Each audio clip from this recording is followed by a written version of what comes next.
दोस्तों, हमारी आज की कहानी बहुत ही ज़्यादा भयानक और खौफनाक है।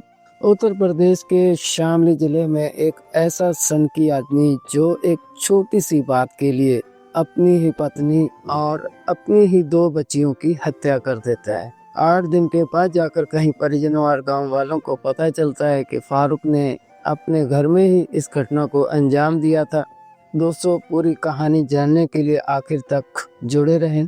नमस्कार दोस्तों, मैं बलराज सिंह स्वागत करता हूं आपका हमारी आज की इस कहानी में। ऐसे ही क्राइम स्टोरी जानने के लिए चैनल को सब्सक्राइब करें। तो चलिए शुरू करते हैं दोस्तों हमारी आज की कहानी। उत्तर प्रदेश के मुजफ्फरनगर की ताहिरा और शामली के गांव कांदला के फारूक, इन दोनों के निकाह को करीब 18 साल हो चुके थे। ताहिरा एक सामान्य गृहिणी थी और परिवार में 5 बच्चों की मां थी। फारूक की अपने माता पिता से बातचीत बहुत कम होती थी और वो अलग से एक किराए के मकान में रहता था। ताहिरा और फारूक के बीच कई महीनों से विवाद चल रहा था, जिसमें पैसे की तंगी और व्यवहार के मुद्दे शामिल थे। दोस्तों, घरेलू कलह के कारण 1 महीना पहले ताहिरा जो है अपने बच्चों को छोड़कर अपने मायके चले गई थी। कुछ दिनों के बाद ही फारूक वहां पर जाता है और ताहिरा को मनाकर वापस अपने गांव कांदला ले आता है।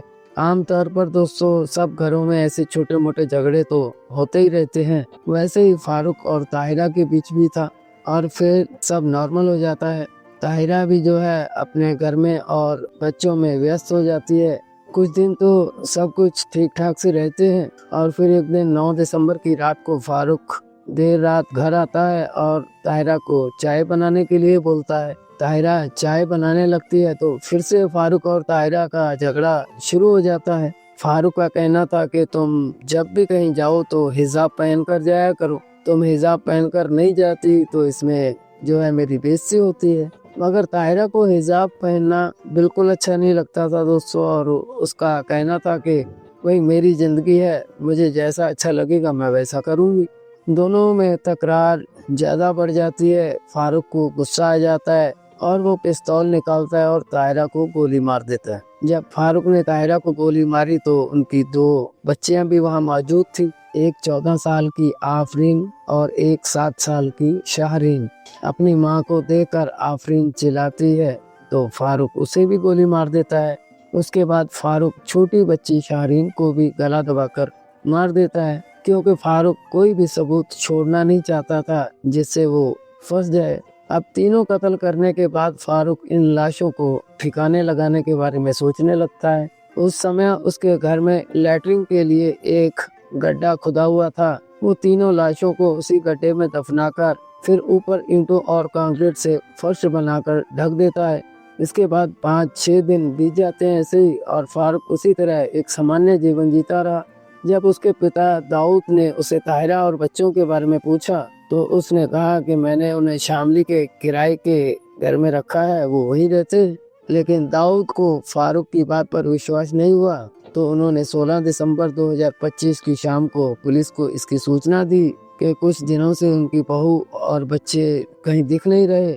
उन्हें अपने बेटे फारूक पर शक है कि वो झूठ बोल रहा है। जब पुलिस ने फारूक से पूछताछ की तो शुरू में तो वो टाल मटोल करता रहा, लेकिन जब पुलिस ने सख्ती से पूछताछ की तो फारूक ने अपना जुर्म कबूल कर लिया।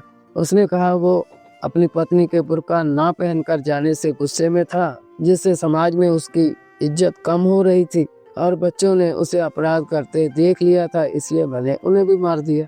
मामले की गंभीरता को देखते हुए एसपी शामली एनपी सिंह भारी पुलिस बल के साथ गांव पहुंचते हैं।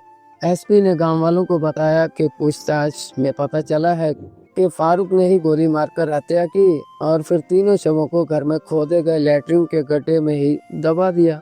एसपी की निगरानी में पुलिस ने गड्ढा खुदवाया, शव निकाले गए और फिर पोस्टमार्टम के लिए भेज दिए गए। दोस्तों, परिवार में 3 और बच्चे हैं, वो भी इस घटना से प्रभावित हुए हैं। इस पूरी प्रक्रिया में फारूक ने सांस्कृतिक मानदंडों को हथियार बनाकर हिंसा की, जो घरेलू अपराधों के खतरे को दर्शाता है। दोस्तों, ऐसी घटनाएं हम इसलिए आपके सामने लाते हैं ताकि आप सतर्क रहें इस वीडियो को ज़्यादा से ज़्यादा लोगों के साथ शेयर करें, वीडियो को लाइक करें और चैनल को सब्सक्राइब करना ना भूलें। मिलते हैं दोस्तों किसी और कहानी के साथ। धन्यवाद। जय हिंद।